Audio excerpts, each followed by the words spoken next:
Hello everyone, Jeremy here.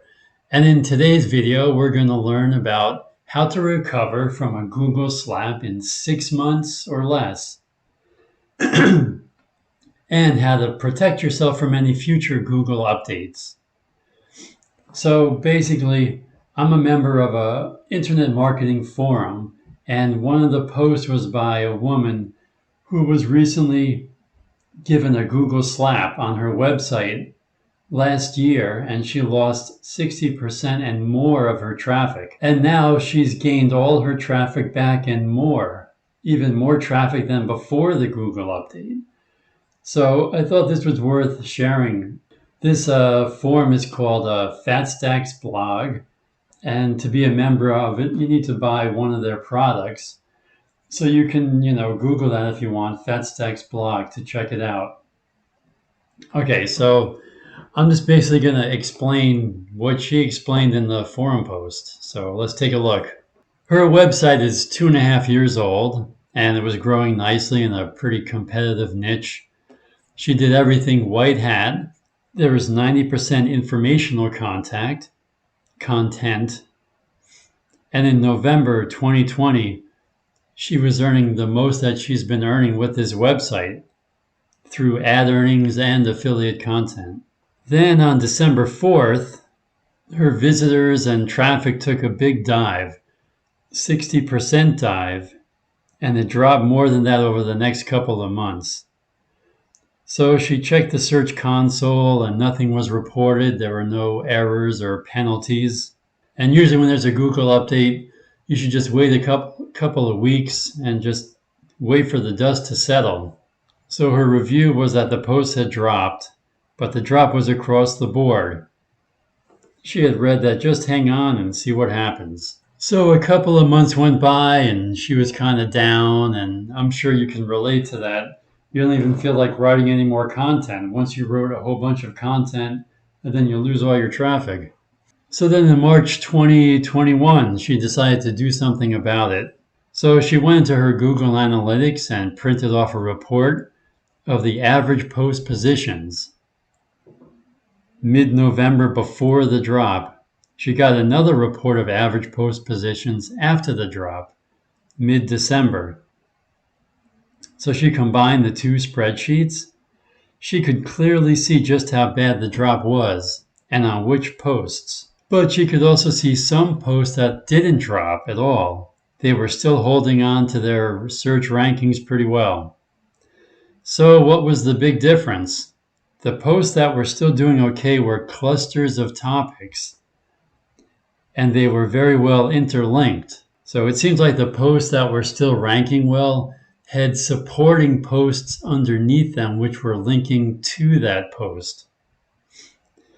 So she sorted the spreadsheet by the posts with the worst drops. She took the top 10 and looked at them one by one. For each, she looked at what was appearing in the search engine results page. Had the search intent changed? So she wanted to make sure that the post that had dropped, that what was ranking in the top 10, if the search intent was different than what her post was, which had dropped. If it hadn't, then I interlinked with posts on the same page.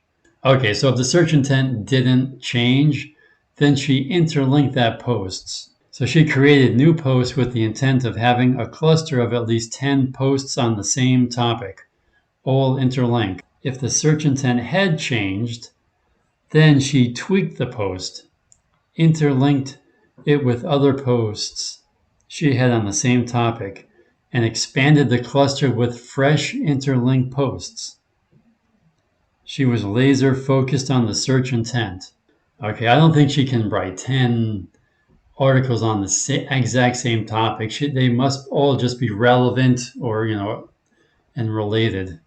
So she rinsed and repeated. So by the time she got to the second set of 10, she noticed an uptrend, and it's been moving upward ever since. Now she has more than double the traffic she had before the December drop. She's still going through making sure to have no island posts. Those are posts that don't have any interlinking to them. She signed up to Surfer SEO, the free plan, mid-May to get that software and analysis of posts. Those posts have done well since. She now uses Market Muse to help with search intent and optimize the posts, plus get suggested interlinked text with other posts on the site. So basically this all boils down to is if you get hit with a Google slap and you check which posts have dropped, first what you need to do is check what the search intent is of the top 10 results that are currently ranking, and then see if that search intent is the same as the post of your article which dropped. If the search intent is the same, then just create other articles that are very related to that article and link them back to your target article. If your target article, the search intent is different than what's in the top 10, then you need to tweak that target article and then create other articles and then link back to your target article. So it all boils down to more content. Any article that you want to rank, try and create at least 5 to 10 supporting articles which interlink back to the target article. So if you have any questions, leave your questions down below in the comments. I hope this information was helpful and you put it to use and you start writing more articles which will support your current articles. Thanks for watching and see you next time.